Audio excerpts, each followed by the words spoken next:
എല്ലാവർക്കും നമസ്കാരം. Welcome back to Niyans. ഗോതമ്പ് പൊടിയും തേങ്ങയും കൊണ്ട് നല്ല കിടിലൻ ടേസ്റ്റിൽ തയ്യാറാക്കിയിട്ടുള്ള സ്നാക്കിൻ്റെ റെസിപ്പിയാണ് ഇന്നത്തെ വീഡിയോയിലുള്ളത്.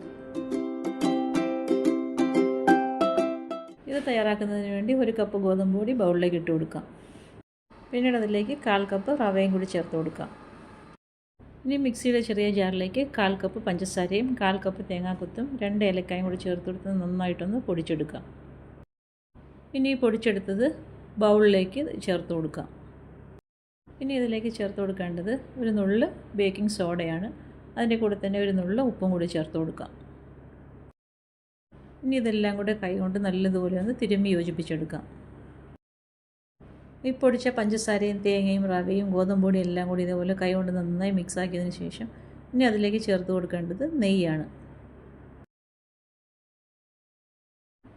ഇതുപോലെ 1 ടേബിൾ സ്പൂൺ നെയ്യും കൂടി ഇതിലേക്ക് ചേർത്ത് കൊടുക്കാം. വീണ്ടും കൈകൊണ്ട് നല്ലതുപോലെ ഒന്ന് മിക്സ് ചെയ്ത് കൊടുക്കാം.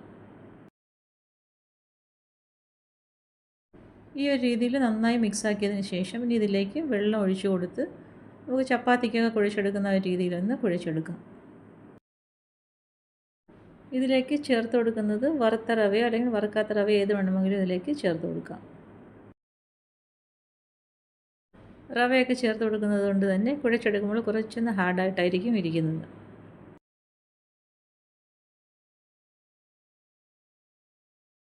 ഈ ഒരു രീതിയിൽ നന്നായിട്ട് കുഴച്ചെടുത്തതിന് ശേഷം ഇതിലേക്ക് കുറച്ച് എണ്ണയൊന്ന് ബ്രഷ് ചെയ്ത് കൊടുക്കാം. പിന്നെ ഒരു 15 മിനിറ്റ് റെസ്റ്റ് ചെയ്യാൻ വേണ്ടി മാറ്റി വയ്ക്കാം.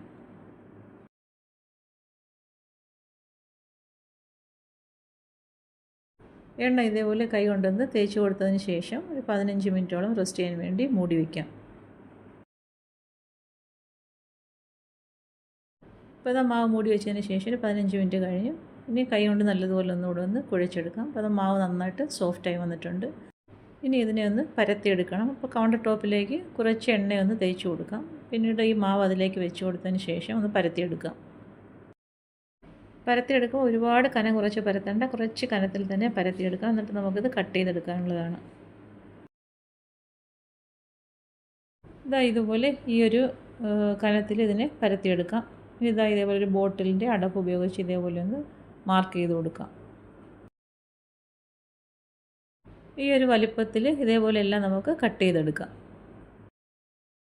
ഞാൻ ഇതേപോലെ കുഞ്ഞൊരു ക്യാപ്പാണ് എടുത്തിരിക്കുന്നത്. നമുക്ക് ഇഷ്ടമുള്ള വലിപ്പത്തിൽ എന്ത് വെച്ച് വേണമെങ്കിൽ ഇതേപോലെ കട്ട് ചെയ്തെടുക്കാം. മാർക്ക് ചെയ്ത് കഴിഞ്ഞ ഭാഗങ്ങൾ ഇതേപോലെ കൈ വെച്ചങ്ങ് മാറ്റി കൊടുക്കാം. പിന്നീട് അതെല്ലാം നമുക്ക് ഓരോന്നോരോന്നായിട്ട് ഇളക്കിയെടുക്കാം. ഈ ഒരു രീതിയിൽ ഓരോന്നും അവിടെ നിന്ന് ഇളക്കിയെടുത്ത് മാറ്റാം.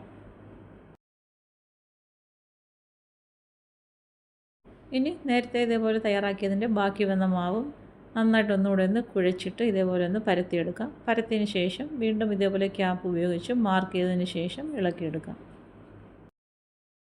ഈ ഒരു രീതിയിൽ ബാക്കി വരുന്ന മാവ് വീണ്ടും കുഴച്ചിട്ട് ഇതേപോലെ മാർക്ക് ചെയ്ത് നമുക്ക് കട്ട് ചെയ്തെടുക്കാം. ഇനി നന്നായി ചൂടായി കിടക്കുന്ന വെളിച്ചെണ്ണയിലേക്ക് ഇട്ട് കൊടുത്ത് നല്ലതുപോലെ ഒന്ന് വറുത്ത് കോരിയെടുക്കാം. ഇത് എണ്ണയിലേക്ക് ഇട്ട് കൊടുത്ത് ഒന്ന് മൂത്ത് വരാൻ തുടങ്ങുന്ന സമയം തന്നെ നന്നായിട്ട് വലിപ്പം വെച്ച് വരും.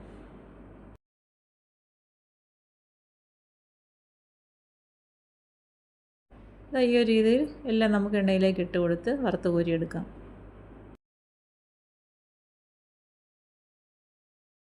ഇപ്പോൾ അത് കണ്ടില്ല, എണ്ണയിലേക്ക് ഇട്ട് കൊടുത്തതൊക്കെ കളർ മാറി വരാൻ തുടങ്ങുന്ന സമയത്ത് തന്നെ നന്നായിട്ട് വലിപ്പം വെച്ച് വന്നിട്ടുണ്ട്. നല്ലതുപോലെ തിരിച്ചും മറിച്ചിട്ട് ഒരേ കളറാകുമ്പോൾ എണ്ണയിൽ നിന്നും കോരി മാറ്റാം. ഇതുപോലെ നല്ലൊരു ഗോൾഡൻ കളറാകുമ്പോഴേക്കും എണ്ണയിൽ നിന്നും കോരി മാറ്റാം. ഇനി ബാക്കിയുള്ളതെല്ലാം ഇതേപോലെ എണ്ണയിലേക്ക് ഇട്ട് കൊടുത്ത് വറുത്ത് കോരിയെടുക്കാം. ഇത് എണ്ണയിലേക്ക് ഇട്ട് കൊടുത്താൽ വളരെ പെട്ടെന്ന് തന്നെ ഫ്രൈ ആയി കിട്ടും. അപ്പോൾ ബാലൻസ് ഉള്ളതെല്ലാം ഈ ഒരു രീതിയിൽ തയ്യാറാക്കിയെടുക്കാം. ഇപ്പോൾ 1 കപ്പ് ഗോതമ്പ് പൊടിയിൽ നിന്നും ഇത്രത്തോളം സ്നാക്ക് നമുക്ക് തയ്യാറാക്കിയെടുക്കാൻ പറ്റും.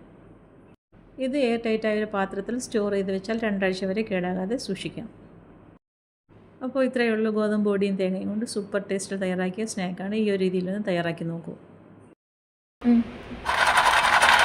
വീഡിയോ ഇഷ്ടമായ ലൈക്ക് ചെയ്ത് സബ്സ്ക്രൈബ് ചെയ്ത് സപ്പോർട്ട് ചെയ്തേക്കൂ. വീണ്ടും അടുത്ത വീഡിയോയിൽ കാണുന്നതുവരെ bye from Niyans. Thanks for watching.